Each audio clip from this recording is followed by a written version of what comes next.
Who's ready to talk about stablecoins? Who's ready to talk about stablecoin legislation? We are. So exciting. This is going to be a really good panel today because there's a lot going on in this area. Obviously, stablecoins power DeFi, and I think we can all agree they provide a legible way for people who are not as immersed in crypto as we are to get involved. So we're going to do this in 4 parts. We're going to introduce our panel. We're going to talk about the lay of the land. Then we're going to talk about what legislation will do. Then we'll talk about next steps. So let me turn it over to my co-panelists. Georgia, will you introduce yourself? Sure. Thanks so much, Gus, and thank you guys for coming out. My name is Georgia Quinn. I'm the General Counsel at Anchorage Digital. We're the first and only federally chartered digital asset bank. Hi, my name's John Yarwood. I'm the Executive Vice President of Legal and Advocacy at the UDHC. You might have seen our video up on the big screens. We're a small, closed, proprietary investment company trying to bring TradFi and DeFi together into the new finance. And Heath Tarbert, Chief Legal Officer and Head of Corporate Affairs for Circle. And earlier in my career, I was Assistant Secretary of the Treasury and Chair of the CFTC.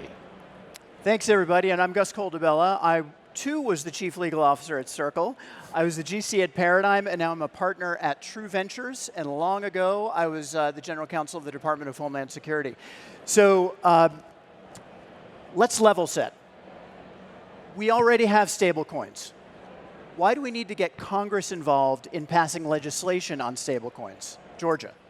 All right. So for starters, we need to set the table with appropriate definitions, because stablecoins mean different things to different people. So first and foremost, we need to understand that we're talking about US dollar denominated, fully reserved stablecoins.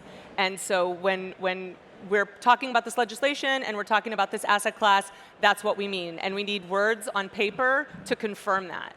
In addition, we need a federal overarching regulatory structure, because right now, the way it's governed, at least in this country, is by a patchwork quilt of state regulations.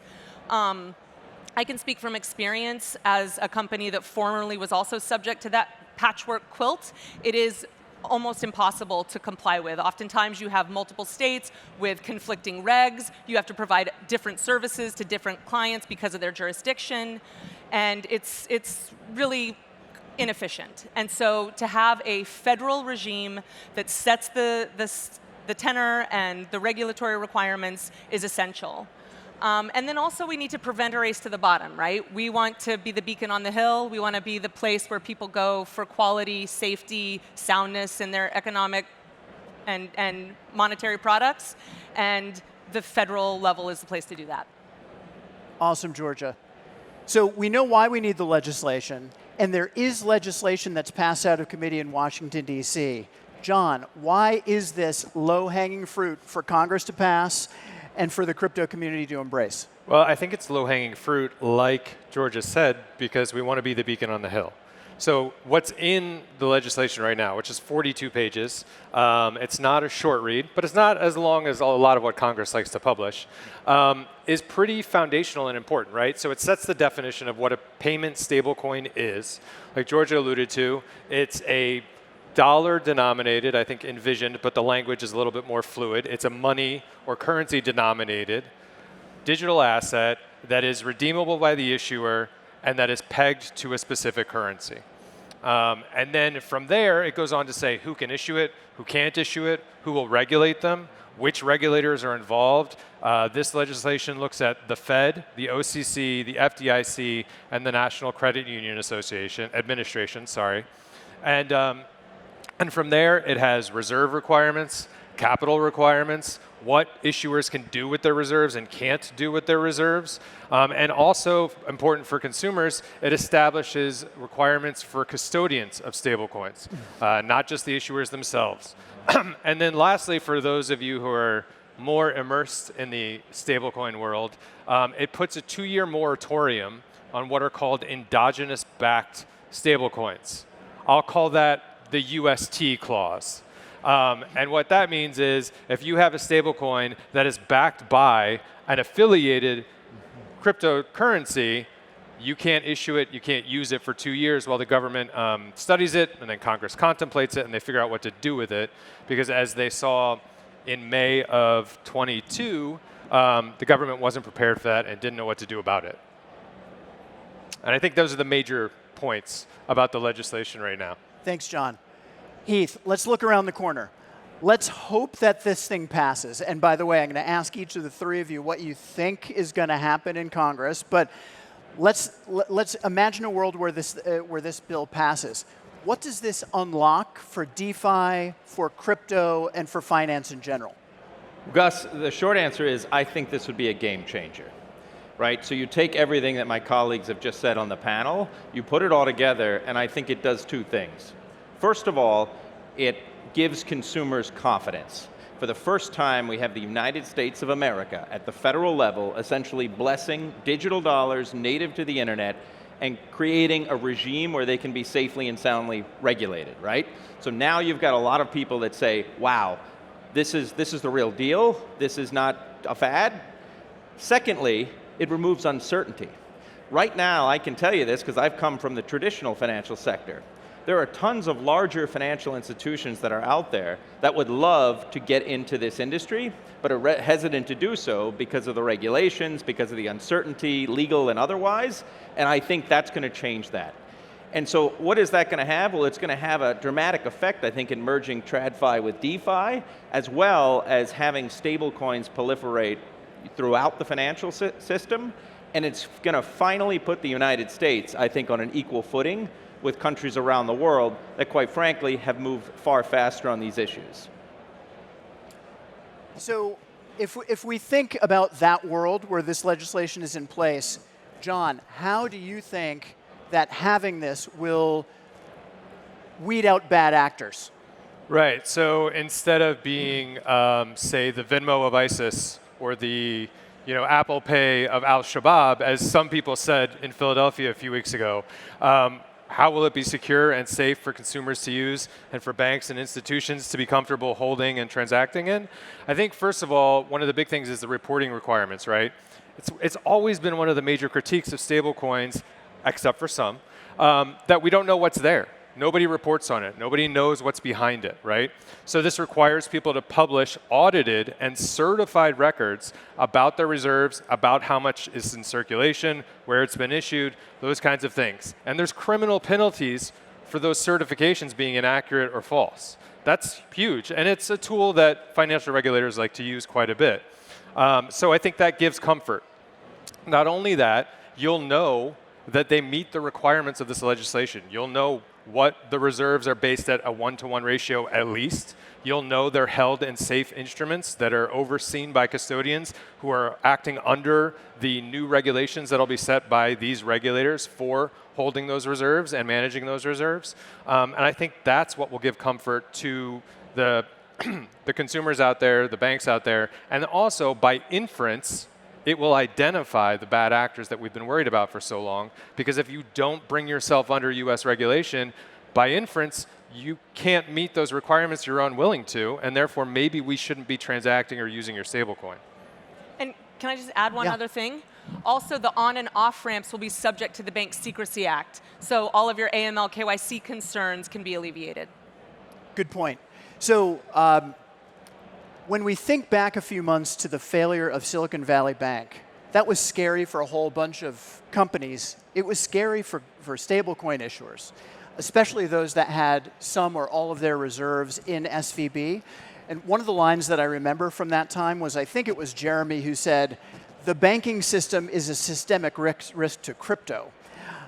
Georgia, how would this bill solve some of the problems and prevent that sort of scare? Yeah, so first of all, it would destigmatize the holding of the fiat reserves by a federally chartered bank.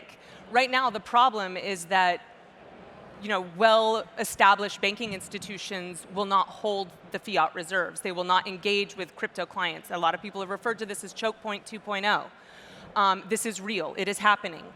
If this legislation were to pass, it would open the door for the ability for these organizations to do that and spread the risk amongst the entire fractional reserve banking system. I mean, that's the way the reserve banking system was designed. It was to spread this risk over a huge body of institutions and not consolidate it within one or two.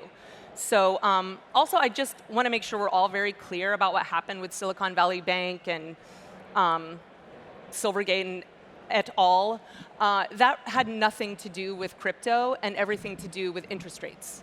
So it is funny. I mean, people often talk about crypto bringing down the traditional banking system, and it was completely the inverse in this situation. Exactly.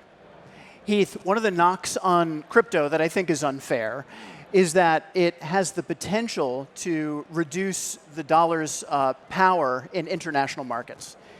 So talk about the effects on that and on national security of this bill's passage, and the same if it doesn't pass. Yeah, so what I would say is I reached the exact opposite conclusion. I think having legislation that puts that essentially, again, has the United States government creating a regime for US dollar-backed stablecoins will actually help perpetuate the dollar as the world's reserve currency. Right now, there's a real threat against the dollar, and part of that threat will continue to grow if the US doesn't have physical currency or currency that is native to the internet in the form of digital dollars. So the first thing is, I think we need to be thoughtful about the dollar's place as a reserve currency. Secondly, and more generally, our strategic competitors, China, Russia, and others, want to win in Web3. And in order to win in Web3, there needs to be digital currencies, obviously, stable coins, essentially. Now, this legislation enables us to win that larger strategic battle, but not have a China-style CBDC.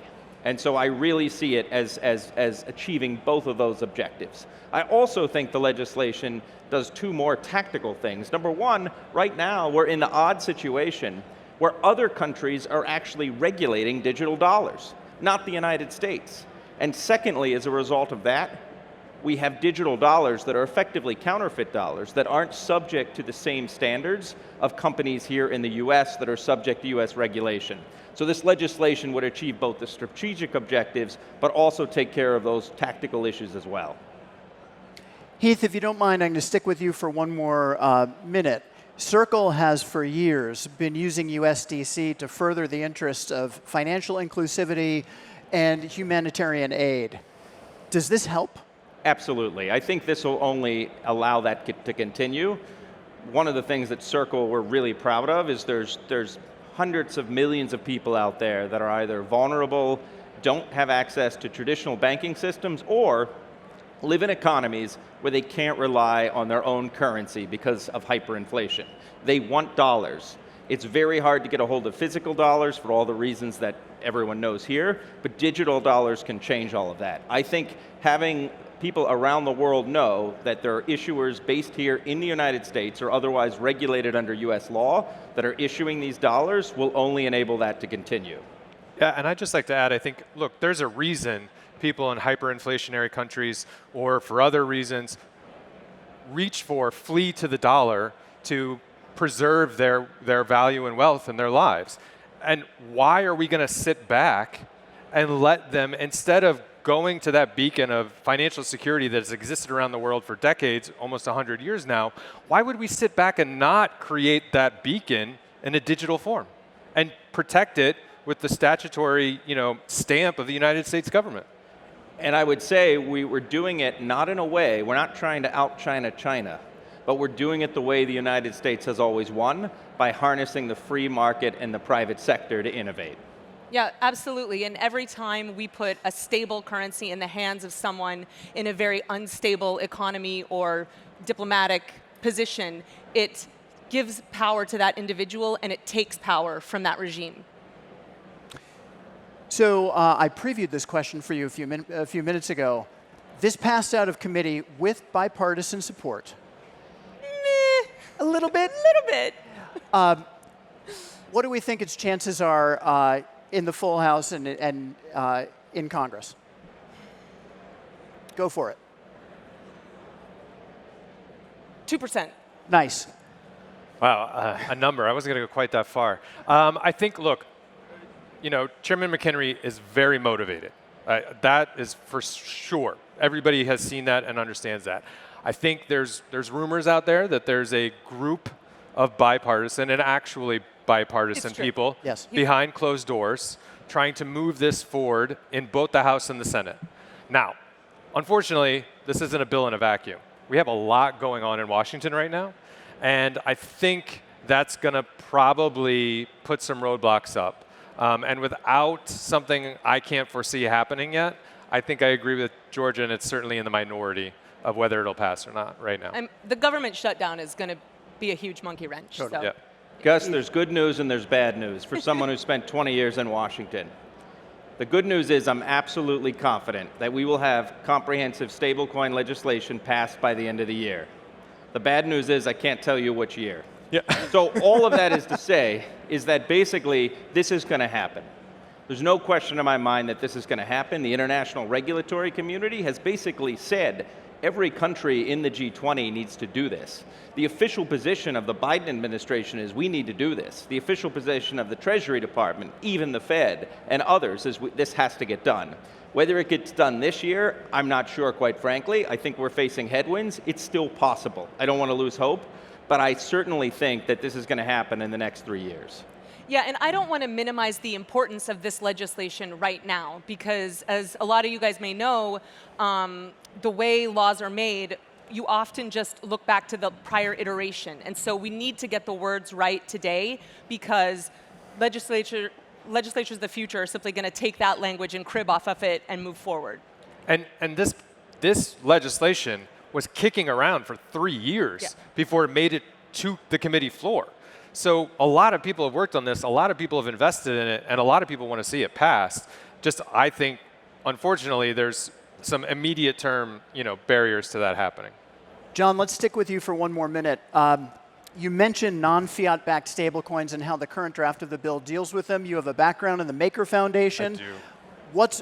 What's the brief description of how that works, and should that have an effect on our feelings about this bill? Right. So the UST, the terrorist section of the bill, says that endogenously backed stablecoins are on a 2-year moratorium. Nobody can issue them, transact with them, use them.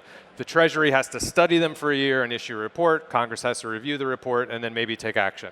So endogenously backed stablecoins, as I said, have a very specific definition about being backed by an affiliated token, and then whatever mechanisms in the protocol work with those two different coins. So that's very clear. And then what a payment stablecoin is very clear in the bill. What is left as a question is what happens to non-endogenously collateralized stablecoins, i.e. DAI or RAI. So anything backed by another cryptocurrency that is not affiliated with the stablecoin. And then also what happens to purely algorithmic stablecoins like your Frax, or if people remember Ampleforth. What happens to those? Do they live in a regulatory purgatory? That may be the case for now. Are they blessed 100% because they're not involved, or are they now relegated to the sidelines because they're not involved? I think it's unclear. However, because of the title of this panel is very important, that's not the low-hanging fruit. That's the most complicated stuff to tackle. Exactly. Those are really difficult questions. And I think what we need to do, like Georgia said, like Heath is a big proponent for clearly today, is this needs to get put forth and put on the books so we have a foundation to work forward from for those other types of stablecoins, after the government and regulators and even market to some extent get more comfortable with them. Yeah, we need to get the flywheel going. We have to get something passed now. This is our opportunity, and then we can worry about those thorny issues. And if I would leave everyone with one last thing from me is, you guys have a voice, and it's a much more influential voice than you think. Don't let the other voices that are against innovation, that are against this industry, and quite frankly, that are against the future, drown you out. Yeah, call your congresspeople. I am not joking. Do it. Do it. They listen. Do it. Thanks to our panelists. This was great. I appreciate it. Thanks. You, Gus. Thank you.